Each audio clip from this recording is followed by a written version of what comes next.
Hi everyone, welcome to this week's edition of Teaching Tuesdays. My name is Heather and I'm here to talk to you a little bit about another section of our Teaching Boundaries and Consent workshop, this time with a focus on our teenagers. So today we are looking at how to maybe have a fun and engaging conversation about healthy sexual activity between two partners, and I've brought along a recommendation for a book. A lot of the research for this workshop, for this particular section, came from Al Vernaccio's For Goodness Sex. And if you are looking for a read or some education on how to have these conversations with your teenagers, this is a really, really great one. He is a high school teacher in the States and just has a really awesome viewpoint on how to have conversations about sex, about dating, consent, values, orientation, gender, all of those things that are a little bit tricky to maneuver, and offers up some great tips and ideas for going through that. So we're going to talk a little bit today about Al's take on the baseball model of sexual activity, which we may not remember from when we were kids or teenagers. And he's proposing a different way of looking at it. So we'll tune into the computer screen here. And if we think about the baseball analogy as it relates to sexual activity, we automatically kind of go to the end result, the home run. And we all have maybe an idea of what the home run represents. So going from there are opposing teams in a baseball model, in a baseball game. So there's two teams playing against each other. And then there's the opportunity for locker room talk. So the teams don't talk about the game after the game or during the game. They go talk about it in their locker rooms with their own teams, not really communicating with the opposing players. It is competitive, so we think about there's going to be a winner and there's going to be a loser in this analogy, in this game, if you will.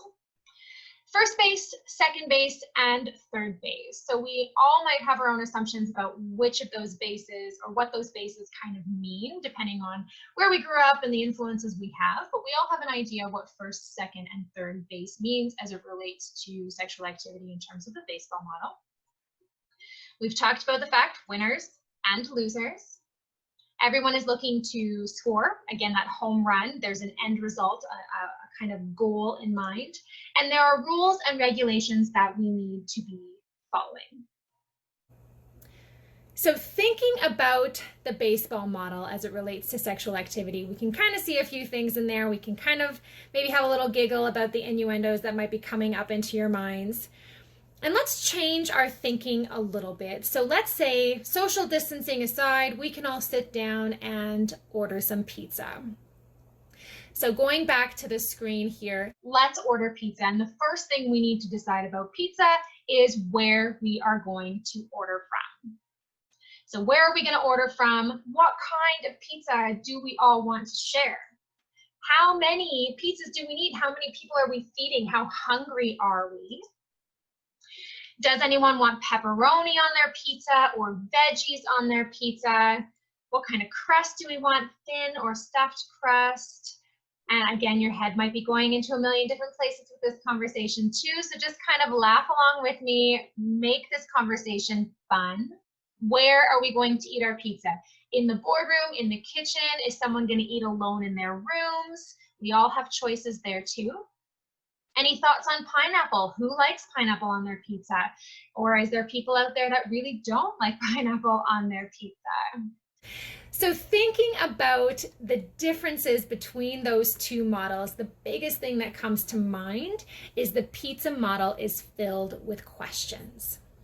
We are looking to share and experience someone. We are asking questions. We are taking cues from another person. And we are also being asked what we want, what we like, what we want to do next. And those are all really great things when we think of sexual experiences too, that we want to have as a part of those consensual, healthy sexual experiences as well.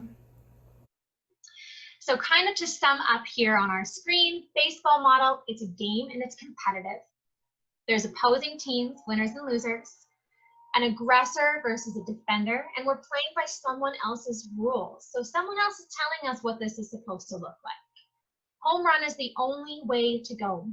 So if we wanted to stop and hang out on second base because that's where we feel comfortable, everyone else is going to tell us and yell at us that we need to make a home run. There's an established order for each activity, so we have to follow that order according to rules and regulations in baseball, and it's influenced by external factors. We'll come back to that. The pizza model, on the other hand, it's a shared experience between two people. It's a conversation about desire and choice.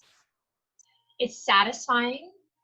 It's question and exploration based. So we're really honing in on some of those great communication skills.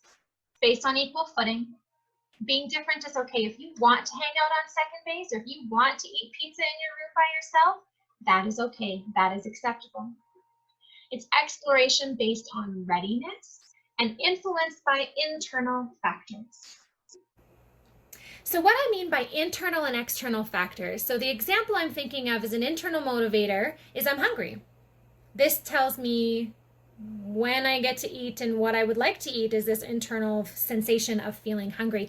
I'm aroused is also an internal motivator for choosing when and how to engage in consensual sexual activity.